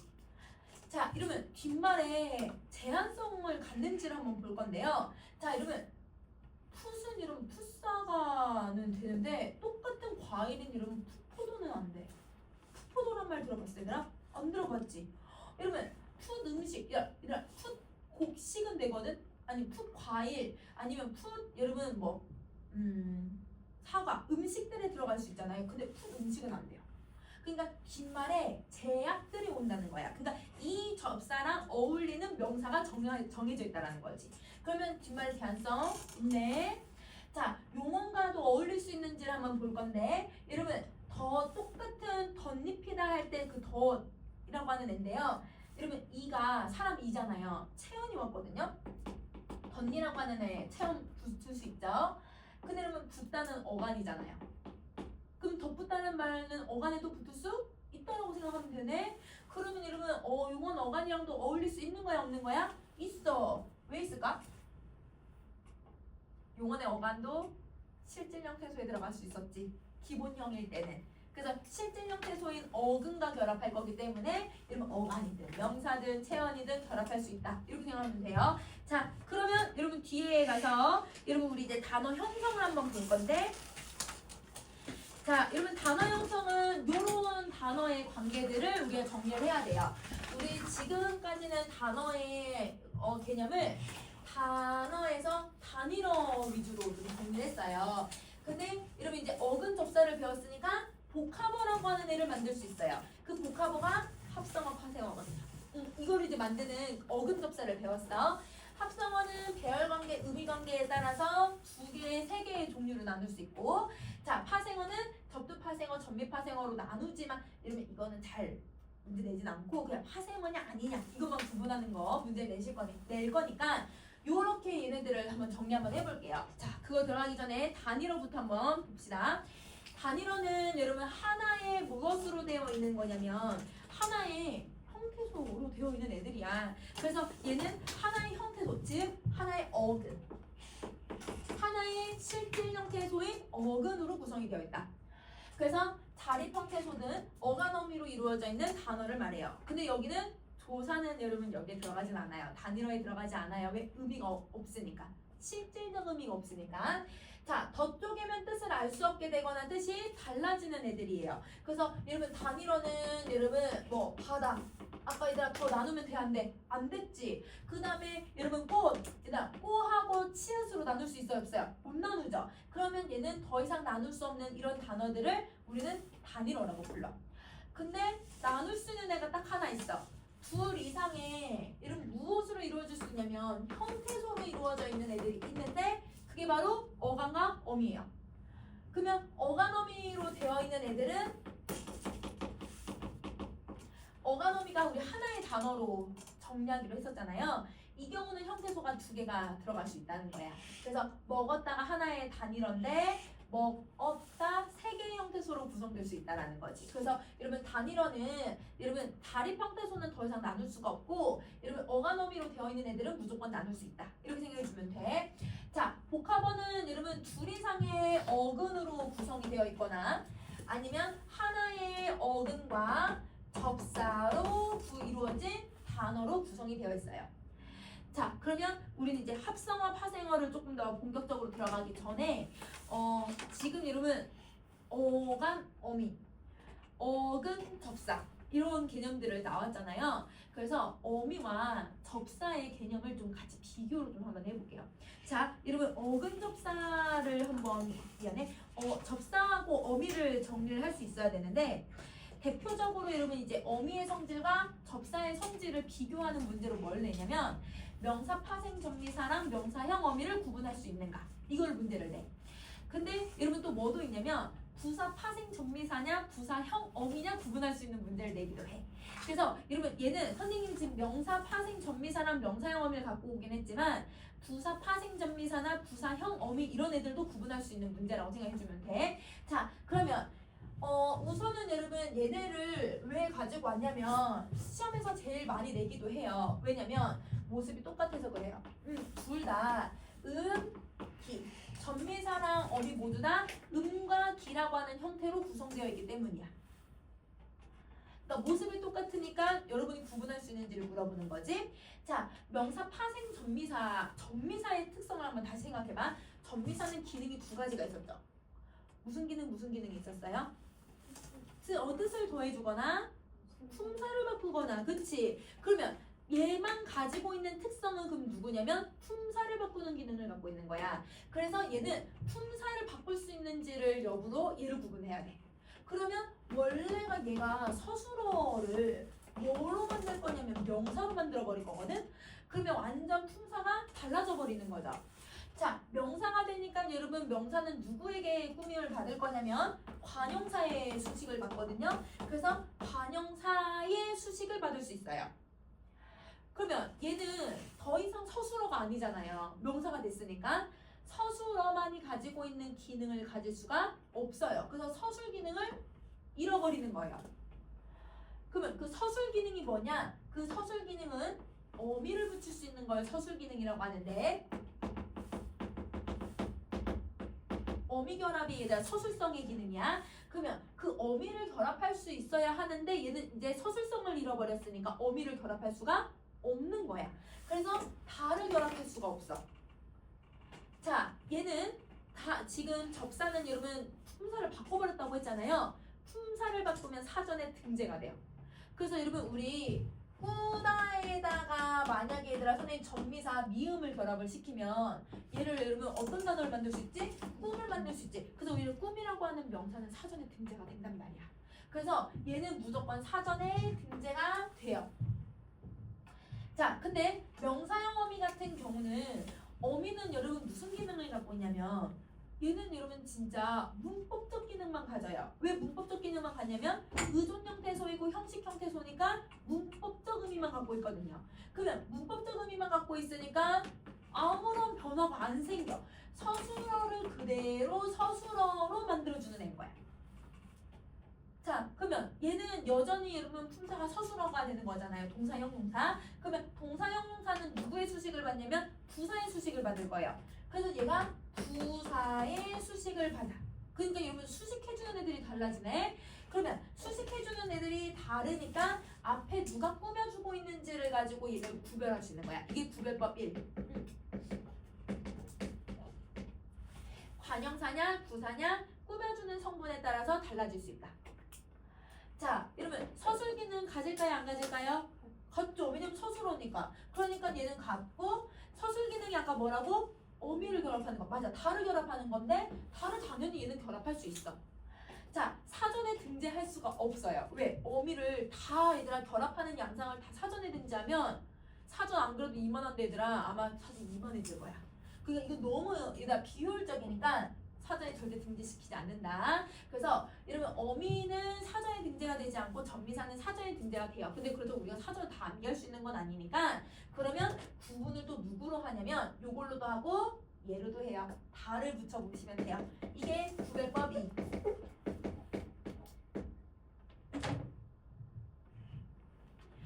자, 여러분 선생님 아래 여러분 예시를 한번 봐줘. 슬픈 꿈을 자주 꿈이라고 하는 애. 자, 여러분 요거 여러분 기본형이 꾸다잖아 둘 다. 그러면 꾸에다가 달을 붙여보는 거야. 어떻게 달을 붙이냐면 슬픈 꾸다 이렇게 미음 대신 그냥 그 자리에 달을 넣어도 돼요. 슬픈 꾸다. 여러분 슬픈 꾸다라는 말 쓸 수 있어? 안 되지. 이러면 달을 못 붙이니까 접니다. 자, 자주 꾸다는 여러분 문장 쓸 수 있어 없어? 자주 꾸다. 쓸 수 있지. 그럼 얘는 어미. 여러분 달을 붙여서 구분을 해봐도 되지. 얘는 달을 못 붙이고 얘는 달을 붙일 수 있는 거야. 자, 근데 그렇게 해도 되고 여러분 슬픈이 꿈을 꾸며주는 관형어거든요. 그러니까 얘는 지금 누구의 수식을 받고 있냐면 관형어의 수식을 받을 수 있어요. 자, 여러분 자주는 뭐냐면 자주는 꾸다라고 하는 용언을 꾸며주는 부사거든요. 그래서 얘는 부사어의 수식을 받을 수 있어요. 이렇게 여러분 두 가지 방법으로 찾으시면 돼요. 근데 아직 여러분 관형어인지 부사어인지 잘 구분이 안 되면 달을 넣어봐야 되라. 그러면 거의 대부분 90%는 문제를 풀 수가 있어. 그러면 옆에 있는 날개에 있는 부분 문제 얼른 한번 풀어볼까 얘들아? 어떤 건지.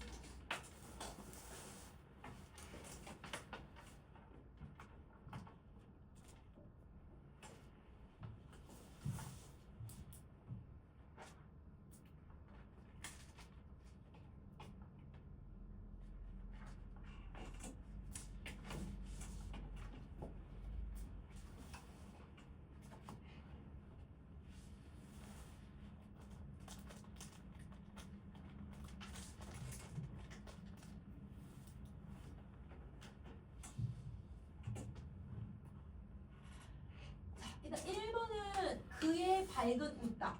밝은 웃다? 안 되지. 그럼 이거는 전미사. 자, 근데 밑에 거는 똑같은 비슷한 문장인데 그는 그가 밝게 웃다란 말 써도 되죠. 그래서 어미. 그리고 요 부사랑 관용어가 수식해주고 있어. 자, 그 다음에 그녀의 수줍다? 안 되네. 전미사 관용어가 수식해주고 있어요. 자, 나는 가진 돈이 전혀 없다. 말 되지. 그러면 이건 어미.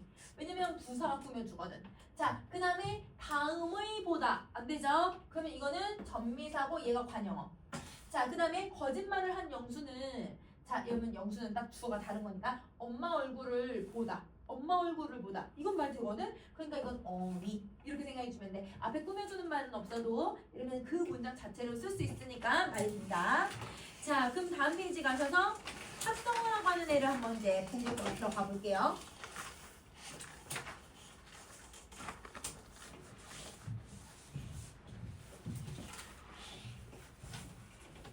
자, 합성어는 둘 이상의 얘들아 뭐가 결합되냐면 어근이 결합된 애를 얘기하죠. 그래서 무조건 형태가 어근 플러스 어근으로 구성이 되어 있다. 자, 이러면 합성어를 구분하는 방법은 여러분 두 가지가 있었는데 그 중에서 제일 일단 시험에 많이 나오는 게 이 어근을 어떻게 배열할 것인가. 그래서 이 어근의 배열 방식에 따라서 통사냐 비통사냐 종류를 두 가지로 나누는 거예요. 자, 그러면 여러분 이 배열 기준은 뭐냐면 어근의 결합 방식이 국어의 문장 배열 방식과 일치하는지를 구분을 하는 거야. 그러면 우리말에 쓸 때 우리말의 문법적인 것을 잘 지키고 있으면 통사가 되는 거고 우리말의 배열 관계나 우리말의 문법 관계를 어기고 있으면 비통사가 된다는 거야. 자, 그러면 우리말의 기본적인 조건들은 5가지 조건을 갖고 있는데요. 첫 번째는 같은 품사끼리는 서로 어울릴 수 있어요. 그러면 명사, 명사, 부사, 부사, 관형사, 관형사 같은 애들끼리는 같이 써도 상관없는 거야. 자, 그럼 두 번째는 수식하는 말은 무조건 수식받는 말 앞에 나와야 해요. 그러면 여러분 우리가 우리가 수식하는 말은 종류가 두 개밖에 없어. 관형사랑 부사밖에 없어. 그러면 관형사나 부사는 무조건 어디에 와야 돼? 맨 앞에 오는 거지. 맨 앞에 오고 그 뒤에 바로 자기네가 꾸며주는 애들이 오는 거야. 그러면 아까 얘들아 우리 명사 파생 정비사 하면서 했잖아. 어미하면서 여러분 관형사는 누굴 꾸민다고요? 체언. 그치. 그래서 여러분 체언. 나중에 선생님 뒤로 가서 다시 해주겠지만 명사만 원래 꾸며 얘들아. 자, 그 다음에 부사는 용언을 꾸며요. 그래서 이렇게 얘들아 이 두 가지의 요소를 잘 지키고 있으면 이거는 우리말 배열 관계에 맞는 통사적 합성어. 자, 그 다음에 어간 뒤에는 무조건 어미가 와야 돼. 왜? 어간은 어미가 없으면 혼자 쓸 수가 없으니까. 자, 그리고 조사 생략이 가능해요. 우리말은 조사가 왜 생략이 가능할까? 아까 했잖아. 조사는 분리성을 갖고 있으니까. 그치? 쉽게 분리가 되니까 얘는 생략해도 상관은 없는 거야. 어미는 분리성이 없었잖아. 그러니까 쟤는 생략할 수가 없어. 자, 그 다음에 주어 서술어, 목적어 서술어, 부사어 서술어. 그러니까 우리말은 여러분 영어랑 중국어랑 다르게 서술어가 맨 어디 와야 돼? 뒤에. 그치? 맨 뒤에 오는 거야. 자, 그래서 여기에서 이런 배열 관계를 잘 지키면 통사적 합성어라는 거예요. 이 1번부터 5번까지를 하나라도 잘 지키면 되는 거예요.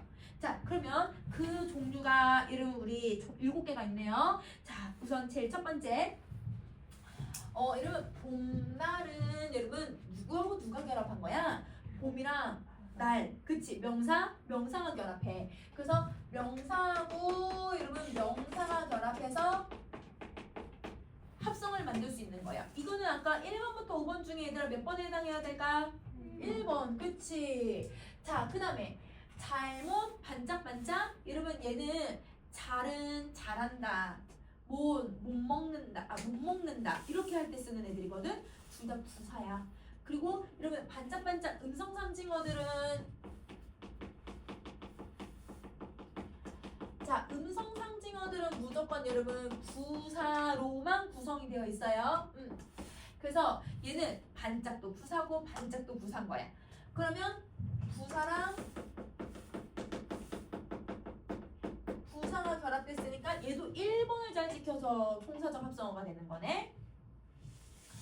자, 그 다음에 이러면 세 번째는 신랑인데 무슨 신랑이래 얘들아?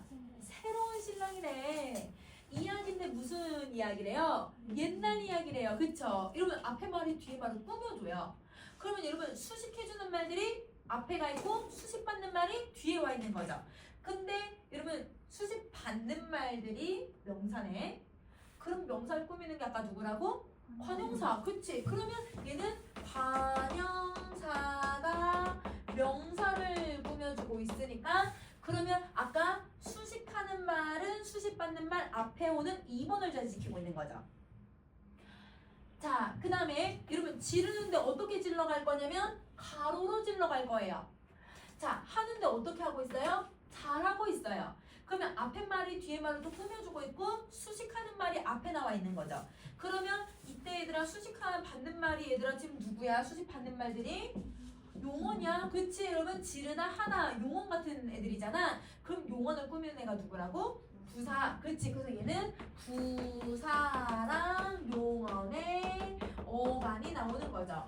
자, 그러면 이렇게 부사가 용언의 어간을 꾸며주고 있는 것도 사실은 2번을 잘 지킨 거야. 맞아. 2번을 잘 지키고 있는 거야.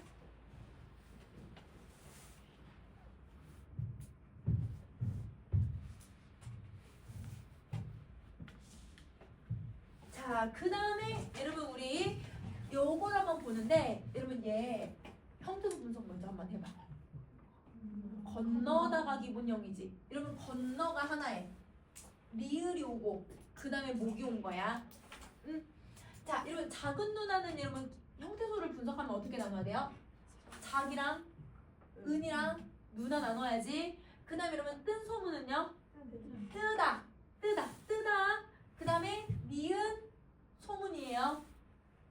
자, 그 다음에 여러분 늙은이는요? 늙다. 그 다음에 이 된장은 어떨까? 되다. 맞아. 우리 찐득찐득 하다 할 때 되다. 우리 된밥 있지? 그 되다. 이러면 찐득찐득하다. 되다의 니은의 장이야. 이러면 우리 장 중에는 이러면 간장처럼 액체로 된 애들도 있지만 고추장이나 여러분 된장 같은 건 좀 찐득찐득한 애들이잖아요. 그래서 되다라는 말을 쓴 거야. 자, 그러면 얘네들은 지금 다 앞에 건너다, 잡다, 뜨다, 늙다, 그 다음에 되다. 다 뭐가 왔어? 오, 간이 왔어. 맞아. 맨 앞에 여러분 어간이 먼저 오고요. 어간 오면 여러분 뒤에 누구 와야 될까요? 어미 오거든요. 그래서 리을, 은, 니은, 은 이런 애들이 관형사형 어미예요.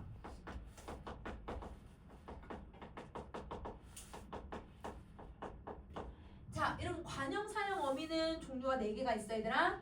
은, 는을, 넌이야. 그래서 여기에 은, 는, 을, 던을 붙인 거야. 은, 는을, 넌. 자, 이러면 어간 오고 관형사형어미 온 다음에 목, 누나, 소문, 이, 장 모두 다 명사예요. 왜냐면 얘가 관형어가 되거든요. 관형어는 명사를 꾸미니까 뒤에 모두 명사가 오고 있다. 그러면 이 경우는 여러분 지금 어간 어미가 와서 여러분 뒤에 있는 말을 잘 꾸며주고 있는 거야. 자, 그래서 얘를 우리 다른 말로 뭐라고 부르냐면 어간에 이런 관형사형 어미를 붙였잖아요. 그걸 우리는 이제 용언의 관형사형이라고 불러요.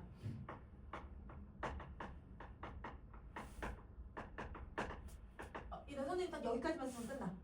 자, 이러면 관형사형이라고 부르고, 그러면 여러분 시험 문제는 어떻게 문제가 나올 수 있냐면 용언의 관형사형 뒤에 명사를 붙여서 이렇게 용언의 관형사형에 명사를 꾸며주게 하여 이런 식으로 문제가 나오는 거야.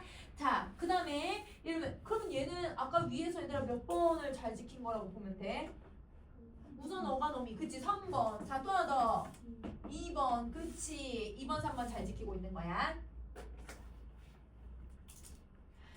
자, 그 다음에 뛰어오르다도 한번 봐보자. 여러분 이거 형태소를 분석하면 형태소 어떻게 분석해야 될까요? 뛰다, 어랑, 오르다죠. 자, 그 다음에 알아보다는 알다, 보다. 자, 그 다음에 돌다, 가다. 이렇게거든. 그러면 여러분 뛰다, 알다, 돌다 다 뭐야 얘들아? 간. 그렇지. 그러면 어간이 나왔고요. 그 다음에 여러분 어하고 아가 나오잖아요. 어하고 아. 그렇지. 어나 아는 여러분 어미야. 연결형 어미. 연결어미야. 연결어미. 그러면 여러분 이렇게 단어랑 단어를 연결해주는 연결어미가 누가 있냐면 아, 어, 개, 지, 고가 있어요. 그래서 아, 어, 개, 지, 고를 붙이는 거죠. 그리고 나서 다시 또 오르다, 보다, 가다가 나왔거든? 그러면 그 뒤에 다시 또 누가 나오는 거야? 어간이 또 나와. 그래서 어간, 연결어미, 어간의 형태가 되는 거지. 그러면 여기서도 이러면 어간과 연결어미를 우리는 뭐라고 부르냐면 용언의 연결형.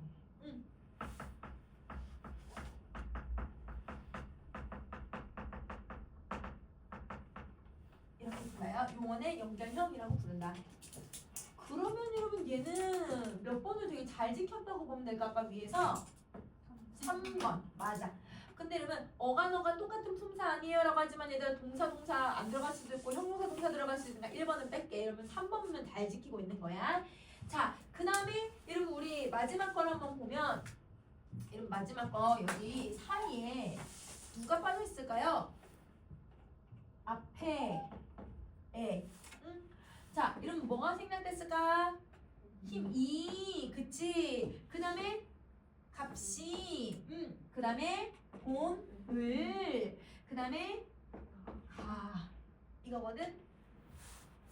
그럼 여러분 누구가 생략된 거야? 조사가 생략된 거네.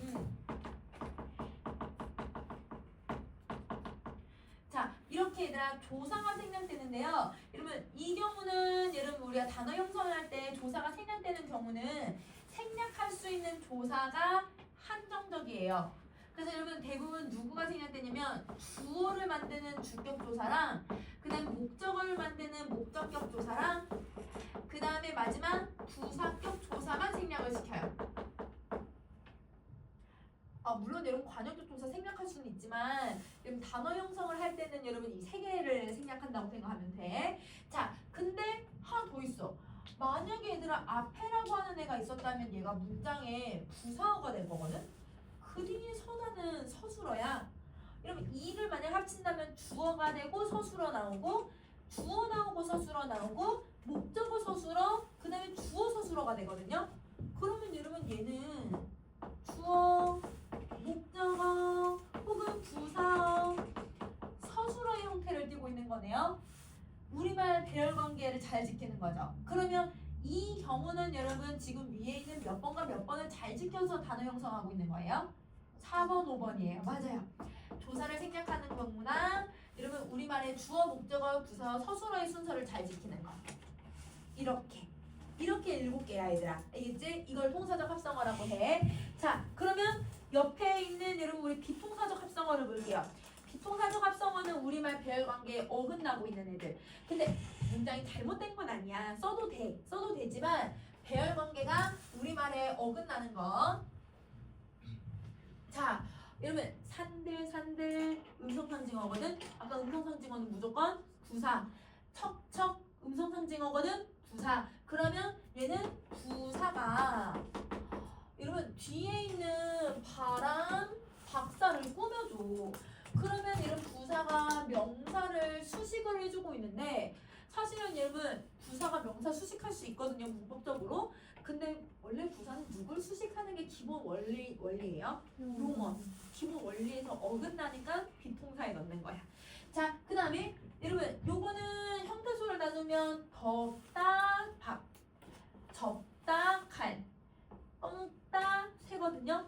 그러면 여러분 앞에 덥다, 접다, 그 다음에 꺾다는 다 뭐가 온 거야? 어간이 온 거지? 그러면 어간이 오면 무조건 뒤에 누가 와야 돼 얘들아? 어미가 와야 되는데 어미 없이 바로 명사가 온 거예요. 그러면 여러분 여기 사이에 얘들아 무슨 어미가 생략됐다고 보면 될까요? 관형사형 어미. 아까 우리 관형사형 어미가 뒤에 명사를 만든다고 했으니까 관형사형 어미가 생략된 것들을 이게. 자, 그 다음에 여러분 딱딱하게 굳다 세다. 그래서 굳세다 검다 불다거든. 그러면 여러분 굳다 검다 여러분 어미 왔어요 안 왔어요? 어미가 또 안 왔어요. 그래서 그냥 바로 어간이 바로 붙는 경우. 그래서 연결형 어미가 생략된 경우. 자, 마지막 얘들아 이거는 한자어는 근데 잘 안 내긴 하는데 근데 얘들아 옛날 기출 아주 옛날 기출에는 한 번은 나온 적은 있어. 근데 한 번 나왔던 기출은 여러분이 그래도 한 번 보셔야 되거든요. 왜냐면 제자원리도 여러분 거의 십몇 년을 안 나왔었거든. 제자원리에 대해서 중세 문법 할 때. 근데 여러분 재작년에 나와가지고 애들이 다 배우긴 했지만 제자원리를 얘들 기출에 내질 않았었으니까 근데 대부분 문제를 안 풀었단 말이야. 그리고 그냥 다 까먹은 상태에서 문제를 풀려고 하니까 애들이 되게 멘붕이었었거든. 시험 볼 때 실제로. 수능에서는 간혹 이렇게 갑자기 나올 때가 있어. 왜? 이제는 문법에서 낼 만한 것들은 다 냈단 말이에요. 그래서 여러분 그래도 그냥 참고로 기억을 하시면 돼요. 자, 여러분 독이 읽다 독이고 서가 책이야. 근데 여러분 뭘 읽지 얘들아? 책을 읽다지. 그러면 여러분 쉽게 말하면 목적어가 어디가 있어? 뒤로 가 있는 거네. 자, 여러분 등은 오르다라는 뜻이고 여러분 그 다음에 여러분 산은 여러분 매산자에서 산이잖아요. 그러면 여러분 여기 조사 뭐가 들어가네? 애지. 부사가 어디가 있는 거야? 뒤가 있는 거야. 그러면 얘 같은 경우는 여러분 우리말 배열 관계에서 서술어가 먼저 오고 목적어랑 부사어가 뒤에 오는 경우들이 있다는 거지. 한자어에서는. 그러면 이런 경우는 우리말 배열 관계에 어긋나는 거. 그치? 응. 자, 그러면 여러분 여기까지가 이게 통사 비통사거든요. 우선은 여러분 아까 5가지 원리를 이해하시고 그리고서 얘들아 비통사를 암기하면 통사를 굳이 암기할 필요는 없어요. 근데 여러분 그냥 통사를 다 암기하시고 그 외에는 비통사다 이렇게 암기하셔도 돼요. 알겠죠? 이건 암기해 주셔야 돼요. 자, 다음 페이지로 가서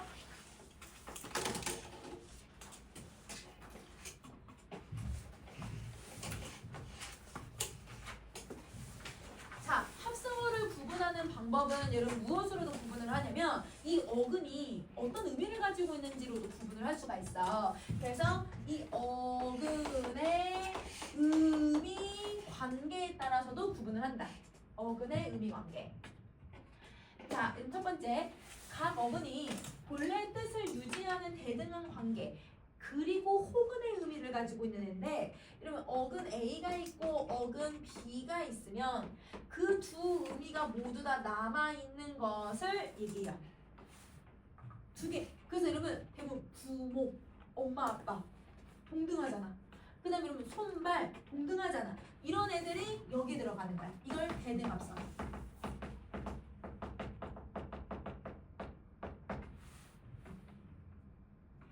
자, 그 다음에 한 어근이 다른 어근에 수식하는 관계여서 어떻게, 어떠한 이렇게 의미를 한정할 수 있는 것. 즉 A가 나오고 B가 나오면 똑같이 A, B인데 여러분 뒤에 있는 A가 뒤에 있는 애를 수식하고 있는 거. 의미를 제약하고 있는 거.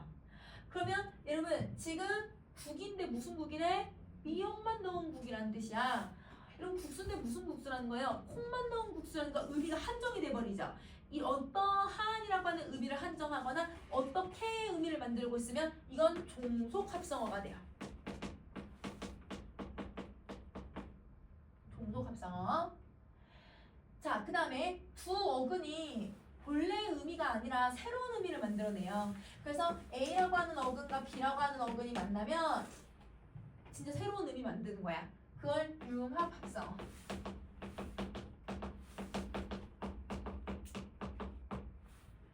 그래서 여러분 우리 밤낮으로 고생하시는 부모님 이렇게 할 때 진짜 부모님이 밤과 낮에 다 고생하시는 거예요.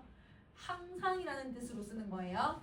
자, 이러면 춘추는 봄과 가을의 뜻으로도 쓸 수 있지만 우리 춘추는 나이라는 뜻으로 쓰죠. 산수는 산과 물이라는 뜻도 있지만 자연, 우리 고전시 할 때 자연이라는 뜻이지 의미가 완전 달라져 버리는 거야.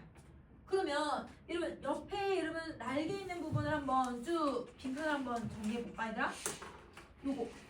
요거 얘들아 어떤 의미로 쓰는지 동그란 표시 한번 해봐.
얘들아, 자, 1번. 여러분, 이때 종이 호랑이는 여러분 진짜 종이랑 호랑이의 의미를 다 갖고 있는 게 아니죠. 그래서 이제 덜 무서운이라는 뜻인 거니까 얘는 의미가 달라져서 융합이야. 자, 종이 호랑이를 만들었다는 건 종이로 된 호랑이잖아요. 얘가 얘를 꾸며주고 있으니까 종속이 돼야죠.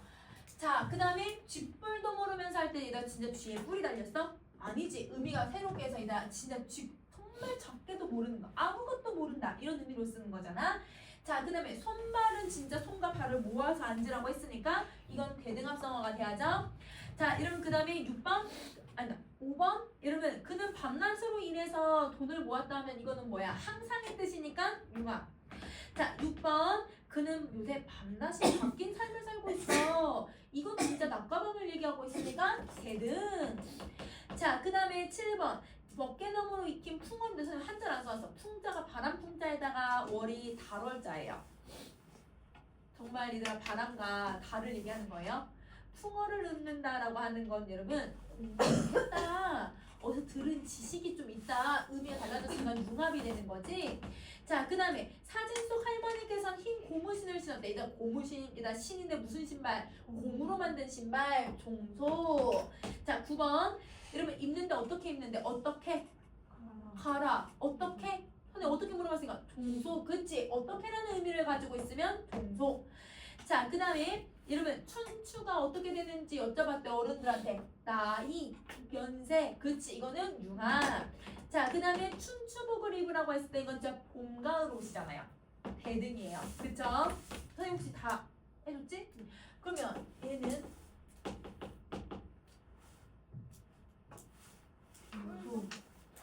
종소. 근데 이번에 학교에서 이걸 냈는데 애들이 저 다 융합으로 생각했어. 꿀잠. 왜냐면 얘들아 뒤에 의미가 있어 없어? 남아있잖아. 그럼 당연히 이건 종속이 돼야지. 앞에 있는 꿀은 진짜 그 꿀이라는 의미, 그러니까 꿀 같은 잠, 그러니까 어떤 잠이라고 해서 어떻다라고 하는 의미로 해석하니까 종속이 돼야지. 그래서 이 개념이 어떻다, 어떻게 이렇게 되는지는 종속. 그렇지 않으면 대등하냐, 의미가 바뀌었냐 이렇게 구분해주면 되는 거야. 자, 그러면 여러분 선생님 오늘은 여기까지를 할 건데 여러분 우리 방학 때 혹시 그 마더텅 여러분 그거 혹시 한 친구들이 있을까? 마더텅 문법 문법으로 말하거든요. 문법으로 마더텅 그때 한 친구. 그러면 사와요? 현이 그거 어디까지 어느 정도 있어? 단어 좀 하고. 그치? 네. 그러면 그걸 책을 다 그걸 끝내자. 얘들아 그 마더텅 있잖아요. 마더텅 뭘 하냐면 노란색 책이에요. 연노란색 책. 이건 검은색 책 아니에요. 여러분 연노란색 책이어서 2,400제 얘들아 문법이라고만 되어 있어. 여러분 검은 색깔 책 사오면 여러분 그 언어와 매체를 산 거야. 아니야 그거 아니야. 요거 살 거야. 그래서 이건 계속 복습하면서 암기하는 용어로 살 거라서 연노란색 책 2,400제 문법. 여러분 연노란색 책 얘밖에 없어요. 문법밖에 없어요. 그래서 여러분 검은 색깔 사오면 안 돼요. 알겠죠? 그래서 노란색 책 주세요라고 해야 돼요. 그러면 서점 아저씨 다 아세요. 그래가지고 요거 하나 사오면 여러분 개념 배운 걸 복습을 요걸로 이렇게 하면서 검사할게. 알겠지? 오케이 오늘은 여기까지 합시다.